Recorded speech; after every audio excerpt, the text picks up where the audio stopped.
Est-ce que le ou la présidente de votre organisme, de votre OBNL, est présent et actif sur les réseaux sociaux? Je t'assure que c'est pas une perte de temps.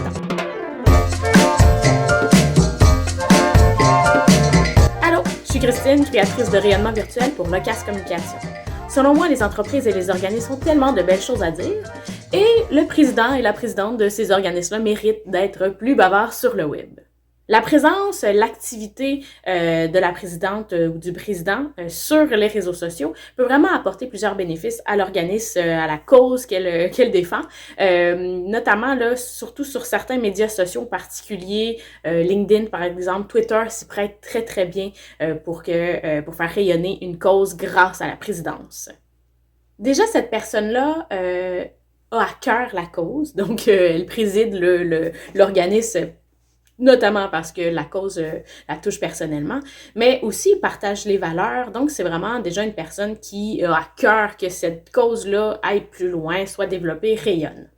Tant un petit peu le porte-parole de la cause, eh bien, c'est sûr que va en faire parler, va faire parler des événements, donc va faire va étendre le réseau de l'organisme comme tel grâce à son propre réseau, à sa propre activité sur les réseaux sociaux.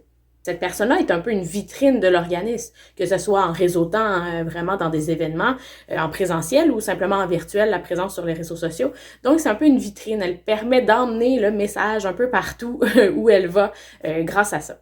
Cette personne va donc être rassembleuse autour de l'organisme grâce à son activité personnelle sur les réseaux sociaux ou même en présentiel dans des événements. Puis les réseaux sociaux permettent vraiment là, d'emmener le réseautage à un niveau, là, sky's the limit, parce que on peut vraiment trouver des partenaires, des collaborateurs, des donateurs grâce à l'activité sur les réseaux sociaux, que ce soit de l'organisme lui-même ou directement là, par son président, sa présidente. C'est vraiment un pouvoir immense que d'être présent, d'être actif sur les réseaux sociaux. Puis, par sa propre personnalité, cette personne-là, la présidente ou le président, va attirer des gens qui risquent d'aimer, de coller eux aussi à la cause.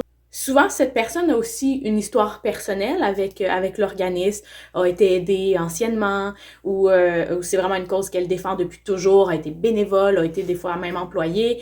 Donc, c'est quelqu'un qui a une histoire personnelle avec l'organisme et qui va donc apporter un côté très, très plus d'émotion, très rassembleur, de vécu. Alors, ça apporte un côté très, très humain que parfois l'organisme a plus de difficultés à promouvoir. C'est selon moi vraiment l'avantage numéro 1.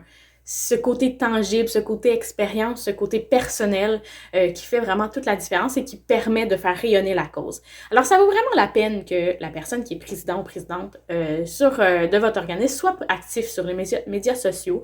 C'est bien de le faire accompagner, de bien définir son rôle également, mais c'est très, très intéressant et ça peut vraiment apporter des choses que vous n'auriez pas imaginées, des collaborateurs, des partenaires, des donateurs, des commanditaires, etc., etc., etc., à votre organisme, à votre cause. Alors, ça vaut la peine d'y réfléchir et d'en parler avec votre président, votre présidente, si elle est à l'aise de se lancer là-dedans. Est-ce que vous avez des gens en tête, des présidents ou des présidentes qui font rayonner leur cause là, comme des maîtres sur les réseaux sociaux? Vous pouvez les taguer sous la vidéo. C'est vraiment intéressant de pouvoir aller s'inspirer. Soyez plus bavards sur le web avec Locas Communication.